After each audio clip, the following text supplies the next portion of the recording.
Bonjour et bienvenue dans la vidéo d'aujourd'hui. Dans cette vidéo, nous allons commencer la correction du sujet d'analyse 3, première session 2023-2024.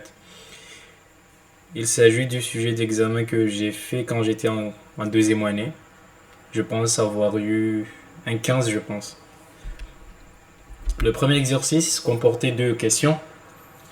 La première question, on nous demandait de calculer le rond de convergence et la somme d'une série entière. Et la deuxième question demandait d'étudier la convergence uniforme d'une série de fonctions. Donc pour calculer le rayon de convergence de la série n carré xn, on peut poser à n égale à n carré et utiliser le critère de D'Alembert. Donc le critère de D'Alembert permet d'avoir 1 sur R. 1 sur R c'est quoi? Ça sera la limite quand n tend vers plus l'infini de an plus 1 sur an. An étant le coefficient devant xn. Donc si on calcule cette limite, elle n'est pas du tout compliquée. Ça fait n plus 1 le tout au carré sur n carré en plus l'infini. Donc on voit que ça tend vers 1. Donc 1 sur r est égal à 1. On conclut que r est égal à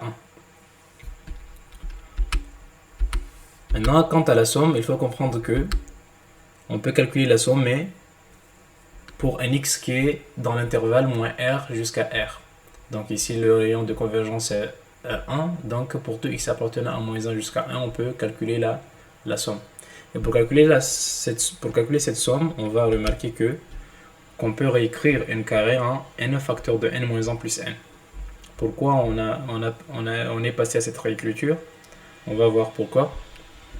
Parce que ça va nous permettre de scinder la somme en deux. Donc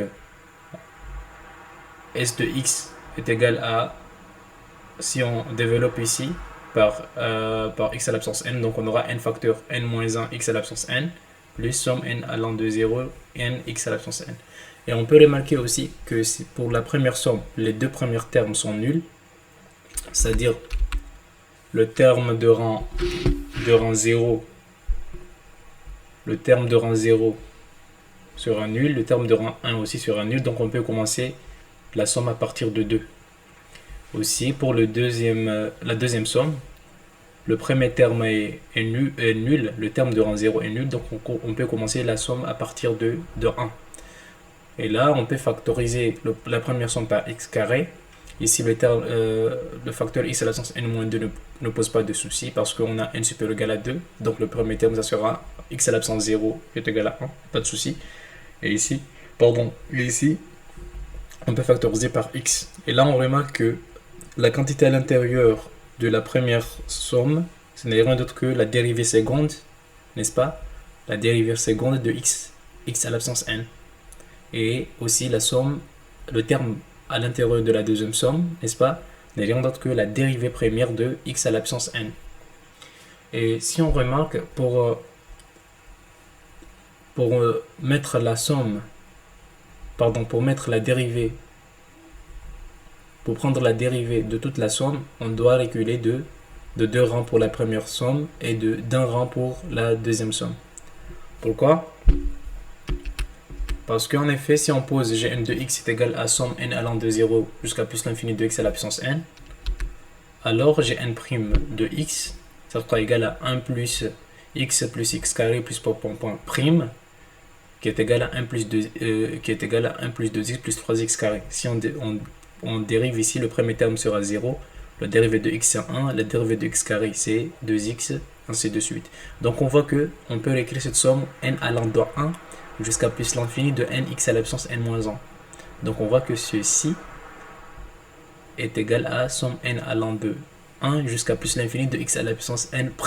Donc si on veut faire sortir le prime et le mettre pour toute la somme, on est obligé de réintroduire, n'est-ce pas, le terme de rang 0. Et donc, on peut calculer chaque terme tout en sachant que la somme n allant de 0 jusqu'à plus l'infini de x à la puissance n, c'est une série géométrique qui converge pour x compris entre moins 1 et 1. Et ça converge vers quoi? Ça converge vers le premier terme sur 1 moins la raison. Le premier terme ici, c'est x à la puissance 0, c'est 1, sur 1 moins x. Donc et x étant la raison, donc voilà, on a 1 sur n moins x, et donc on peut calculer la dérivée première et la dérivée seconde de ce terme. Donc, pour la dérivée première, il n'y a pas de difficulté, on a affaire à 1 sur f, la dérivée c'est moins f' sur f carré, donc ça sera moins la dérivée de 1 moins x, la dérivée de 1 moins x étant égale à moins 1, donc moins 1 ça sera 1, sur 1 moins x le tout au carré. Maintenant, la dérivée seconde, c'est quoi? Ça sera quoi? Ça sera la dérivée de 1 sur 1 moins x le tout au carré. Donc, on a la dérivée de 1 sur f à la puissance n. Sa dérivée, c'est moins f' sur f au carré. Moins nf' sur f au carré.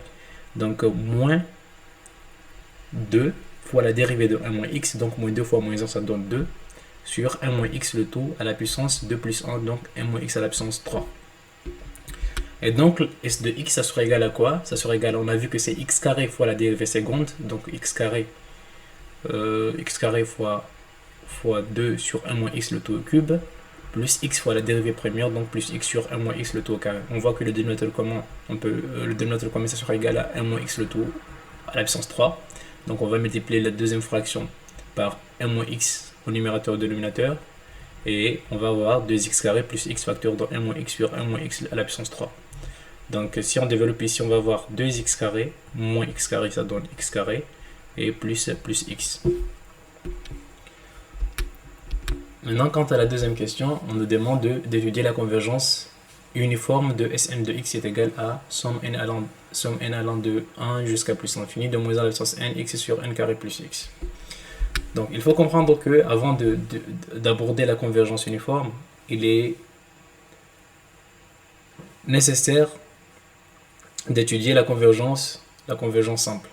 Pourquoi? Parce que s'il n'y a pas de convergence simple, il ne peut pas y avoir de convergence uniforme. Donc on va commencer d'abord par regarder la convergence simple. On voit que pour x égale à 0, on aura Sn de 0 égale à 0. Et ça sera la série de termes général nul, donc ça va converger vers 0. Maintenant pour x différent de 0, si on prend la valeur absolue, du terme général, on voit que c'est équivalent plus l'infini à valeur absolue de x sur n carré. Et on sait que cette série, la série de termes général valeur absolue de x sur n carré, c'est une série de Riemann avec alpha supérieur égal à 2 supérieur égal à 1. Donc la série est convergente. On peut donc conclure que Sn converge simplement sur R.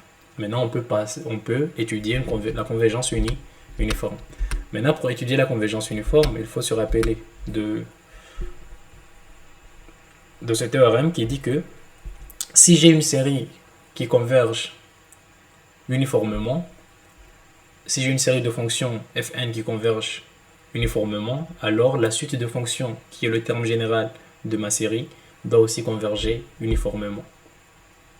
Et donc, par contraposé, si le terme général ne converge pas uniformément, alors la série ne peut pas converger uniformément. Donc, on va utiliser cette remarque. Donc, si on pose Gn de x égale à moins 1 à la puissance n sur x sur n carré plus x, qui est le terme général de Sn, si Gn ne converge pas uniformément, Sn ne va pas converger uniformément. Par contre, si Gn converge uniformément, on ne peut rien conclure. Donc, on va étudier la convergence uniforme de Gn. La limite de Gn de x en plus l'infini, il n'y a pas de difficulté. Pour x fixé, ça tend vers 0.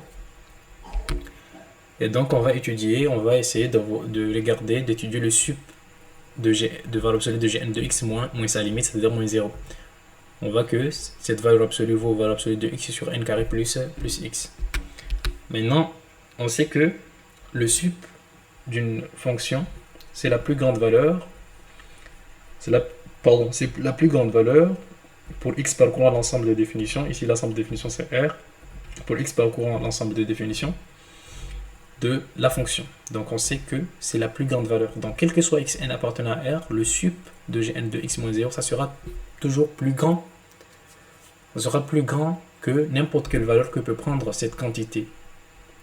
Donc, en particulier pour un xn appartenant à R. Donc, si on pose xn est égal à n carré, qui est bien évidemment un élément de R pour n fixé, on voit que le sup de Gn de x, valeur absolue de Gn de x moins 0, ça sera plus grand que n carré sur n carré plus n carré est égal à 1 demi. Et donc, en passant à la limite, on voit que la limite du sup de Gn de x, de valeur absolue de Gn de x moins 0, ça sera plus grand que n demi. Donc ça ne peut pas converger vers 0. On ne peut pas avoir un nombre qui est plus grand que n demi et être en même temps égal à 0. On conclut donc que Gn ne converge pas uniformément sur R, parce que pour avoir convergence uniforme de Gn, il faut que cette quantité, n'est-ce pas, converge vers 0 uniformément.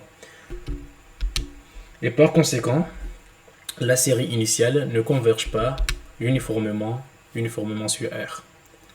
Merci d'avoir regardé cette vidéo. On se retrouve dans une prochaine vidéo pour la suite de la collection de ce sujet.